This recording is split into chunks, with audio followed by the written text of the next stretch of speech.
নমস্কার বন্ধুরা, ডলি রন্ধনশালায় সবাইকে স্বাগত। আর আজকে তোমাদের সাথে শেয়ার করব চিকেনের একটা দারুণ রেসিপি, আলু চিকেন ধনিয়া রেসিপি। আমি কিভাবে বানিয়েছি চিকেনটা সেটা দেখার জন্য তোমাদের কাছে আমার অনুরোধ রইল। এখানে আমি কিছুটা রেগুলার পিসের চিকেন নিয়েছি, আর নিয়েছি আমি এখানে ছোট সাইজের গোটা গোটা আলুগুলো এইভাবে আমি একটা কাঁটা চামচ দিয়ে সুন্দর করে এইভাবে চারদিক থেকে একটু ফুটো ফুটো করে দেবো, তাহলে লবণ মশলা সমস্ত কিছু খুব সুন্দরভাবে ভিতরে চলে যাবে। এরপরে দেখো আমি এখানে কড়াইয়ের মধ্যে প্রয়োজন মতন কিছুটা সর্ষের তেল গরম করে নিয়েছি। আলুগুলো তেলের মধ্যে দিয়ে দিলাম স্বাদ মতো লবণ। আলুগুলো আমি নাড়াচাড়া করে একটু ভেজে নেব, আর যেহেতু গোটা আলু আমি কিন্তু একটু ঢাকা চাপা দিয়ে ভাজবো। এবারে আমি 2 থেকে 3 মিনিট আমি লো ফ্লেমে আলুগুলোকে ঢাকা দিয়ে দিলাম। এবার ঢাকা খুলে দেখে নেব। দেখো সুন্দর করে কিন্তু একটা সাইড আলুর ভাজা ভাজা হয়ে গেছে, আবারও একটা সাইড এইভাবে আমি ঢাকা চাপা দিয়ে সুন্দর করে আলুগুলোকে এখানে ভেজে নিয়েছি। এখানে আমি নতুন আলু গোটা ব্যবহার করেছি, তোমরা কিন্তু চাইলে এখানে পুরনো আলু নিজেদের মতন ইচ্ছে করে পিস করে এখানে ব্যবহার করতে পারবে। সমস্ত আলু আমার এখানে ভাজা হয়ে গেছে। এবার আমি তেলে থেকে সমস্ত আলু তুলে নিলাম। এরপরে ওই একই তেলের মধ্যে দিয়ে দিলাম মাঝারি সাইজের 2টো পেঁয়াজ কুচি, আর দিয়ে দিলাম একটা ছোট্ট টমেটো কুচি। স্বাদ মতো লবণ দিয়ে পেঁয়াজ আর টমেটোটাকে আমি একটু নাড়াচাড়া করে নেব।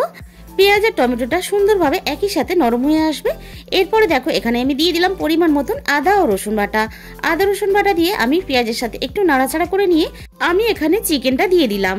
এরপর পেঁয়াজ রসুনের সাথে আমি খুব ভালোভাবে চিকেনটাকে এইভাবে হালকা একটু কষিয়ে নেব। চিকেনের যখন এইভাবে কালারটা চেঞ্জ হয়ে আসবে আমি তখন এখানে দিয়ে দিলাম 1 চামচ পরিমাণ ঝাল লঙ্কার গুঁড়ো, আর দিয়ে দিলাম 1.5 চামচ পরিমাণ ধনে গুঁড়ো, আর দিয়ে দিলাম সাথে 1/2 চামচ পরিমাণ গরম মশলার গুঁড়ো।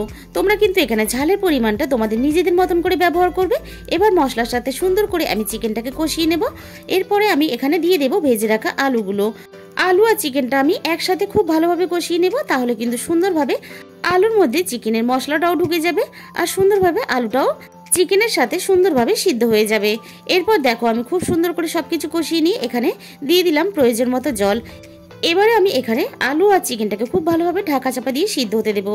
যতক্ষণে সিদ্ধ হবে ততক্ষণে আমি একটা মশলা বানিয়ে নেব। মিক্সি জারের মধ্যে আমি 1 মুঠো ধনেপাতা দিয়ে খুব ভালোভাবে পেস্ট করে নেব। এখানে আমি ঢাকা খুলে চেক করে নেব আলু আর চিকেনটা সিদ্ধ হয়েছে কিনা। আলুটা আমি তোমাদের দেখিয়ে দিচ্ছি, দেখো কতটা সুন্দরভাবে সিদ্ধ হয়ে গেছে, আর চিকেনটাও কিন্তু এখানে খুব ভালোভাবে সিদ্ধ হয়ে গেছে। এরপরে দেখো আমি যে ধনেপাতার পেস্টটা বানিয়েছিলাম সেটা দিয়ে দিলাম। তোমরা একবার হলেও এইভাবে ধনিয়া আলু চিকেন বানিয়ে খেয়ে দেখো, অসম্ভব সুন্দর খেতে লাগে। আজকের রেসিপিটা ভালো লাগলে অবশ্যই ভিডিওতে একটা লাইক করো, আর প্রচুর শেয়ার করো, আর আমার চ্যানেলটাকে সাবস্ক্রাইব করে পাশে থাকা বেল আইকনটা অল করে দিও, যাতে আমি কোনো নতুন রেসিপি আপলোড করলে সবার আগে তোমার কাছে পৌঁছায়। তাহলে আজকে এই পর্যন্ত।